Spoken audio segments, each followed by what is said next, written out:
அமைதியா இருக்குமா சொல்லிட்டு இருக்காங்க விசாரிச்சுமா அமைதியா இருங்க கேட்க கூடாது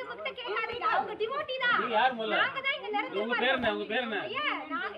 யார் பேர் இருக்கட்டுங்க நாங்க சாமியோட சன்னியாசி பேர் என்ன ஃபர்ஸ்ட் நீங்க சொல்லுங்க எதுக்கு வந்தீங்க நான் பேர்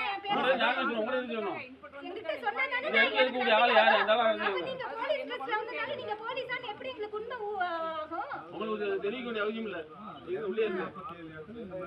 என்ன செய்ய போறீங்க இல்லம்மா என்ன பிரச்சனை சொல்றாங்க நீங்க எங்களுக்கு என்ன ஹெல்ப் பண்ண போறீங்கன்னு சொல்லுங்க இல்ல இப்ப நீங்க ஒரு சிலை கொண்டு வந்தீங்களா அது உங்க இடத்துல வச்சீங்களா எங்க வைக்கிறீங்க ஐயா ஒரு நிமிஷம் நீங்க கேக்குற கேள்வி இருக்கட்டும் நீங்க என்ன ரீசன்காக இங்க வந்தீங்கன்னு எங்களுக்கு தகவல் கிடைச்சேமா இந்த மாதிரி வந்து இது பண்ணீங்க செலை வச்சீங்க ஊர் மக்கள் வந்து எதிர்ப்பு தெரிவிச்சாங்க அப்படின்றது தகவல் வந்துச்சு ஐயா ஒரு நிமிஷம் ஐயா நீங்க தெளிவா ரெக்கார்ட் பண்ணி போட்டுக்கோங்க ஒரு ஆள் பேசுங்க நீங்க தெளிவா ரெக்கார்ட் பண்ணி போட்டுக்கோங்க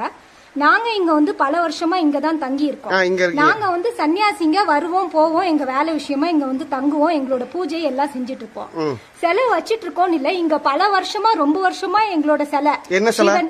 விநாயகர் சிவன் மீனாட்சி முருகன் இவங்க வெளில வரலாமா எதுக்கு உள்ள இருக்கீங்க இல்ல நாங்க ஏன் வெளியில வரலன்னா இப்ப நீங்க பாத்தீங்கன்னா இப்ப போலீஸ்காரங்க வந்தாங்க ஒரு 2-3 மாசத்துக்கு முன்னாடி பாத்தீங்கன்னா எங்களோட சன்னியாசிங்க நாங்க இங்க இருந்தோம் அப்ப என்ன செஞ்சாங்கன்னா அவங்க போலீஸ் குண்டாஸோட வந்து எங்களை நல்லா தாக்குதல் பண்ணி நாங்க அவங்க நம்பி வெளியில வந்துட்டோம் அப்ப எங்களை பயங்கரமா என்ன காரணம் சொல்லி உங்களை தாக்குனாங்க நாங்க இங்க இடத்துல இருக்க கூடாது நாங்க வெளியில போகணும்ன்றாங்க என்ன காரணம் இது உங்க இடம் தானே ஆமா எங்க இடம் தான் சட்ட ரீதியா எங்களுக்கு வந்து ப்ரூஃபோட வீல் பட்டா எல்லாமே இருக்கு விட்னஸோட அது தெரிஞ்சிருந்தும் வந்து அவங்க வந்து சொல்றாங்க நீங்க காலி பண்ணும் அப்படின்றாங்க இப்ப கூட ரீசெண்டா என்ன வந்திருக்குன்னா கோர்ட் ஆர்டர் பிரகாரம் உள்ளுக்கு இருக்கிறவங்க வெளியில போகணும்னு வரல வெளியில இருக்கிற ஆள் தான் உள்ளுக்க வரக்கூடாதுன்னு சொல்லிருக்காங்க ஏற்கனவே நாங்க இங்க பல வருஷமா தங்கி இருக்க எங்களை வந்து காலி பண்ண சொல்றீங்க சரி எப்ப ஆர்டர் வந்துச்சு வந்து ஒரு வாரம் கூட ஆகல வந்தாலும் டைம் தருவாங்களா கோர்ட் ரீதியா ஏன் எங்களை சும்மா காலி பண்ண சொல்லிட்டே இருக்கீங்க சரி இப்ப வந்து என்ன செஞ்சாங்கம்மா இப்ப வந்து என்ன செஞ்சாங்கன்னா இப்ப இங்க இருக்க கூடாது நீங்க வெளியில போகணும் அப்படின்னு சொல்றாங்க எங்களுக்கு வந்து நாங்க என்ன கேக்குறோம்னா ஆஸ் பர் த கான்ஸ்டிடியூஷனல் லா எங்களுக்கு ப்ரூஃப் கொடுங்க நாங்க வெளியேறதுக்குன்றோம் அது அவங்களால ப்ரொவைட் பண்ண முடியல அவங்க வந்து சும்மா சொல்லிட்டு போயிட்டு இருக்காங்க எங்களுக்கு வந்து ப்ராப்பரா நாங்க ஹிந்துயிசம் ரெப்ரசென்ட் பண்றோம் ஓகேவா அப்ப ஹிந்துயிசம் ரெப்ரசென்ட் பண்ணி நாங்க ஒரு நல்ல விஷயங்கள் செய்யும் போது எங்களையும் இப்படி மிரட்டணும் அதுதான் வந்து நாங்க கேக்குறோம் வேற எதுவும் கேட்கல inside the sannyasis are living here the property tax the revenue everything is clear the property the documents are clear the case also is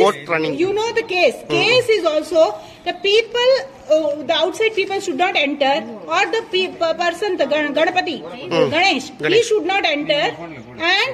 we are living here we travel no doubt we are sannyasis we do travel that we come back we are seeing this who are our replacement sannyasi we are living here for years together I come and go so many times I have come here I am living here this Tambi this asking how many we are inside window damage they are attacking they are attacking who is attack this Ganapati and the rowdy gundas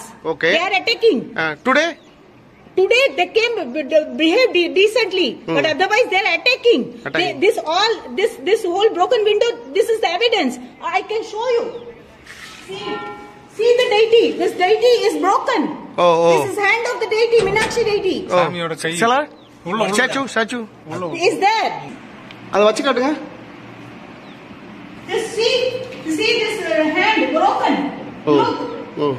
வச்சுக்கோங்க they broke the deity sit அதுல வைங்க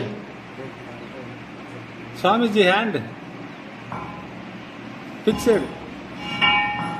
no this is like the way they attack when sannyasi he was soft it is a direct attack on Hinduism this complete attack is going on in Hinduism if a Hindu sannyasi is attacked means it is a direct attack on Hinduism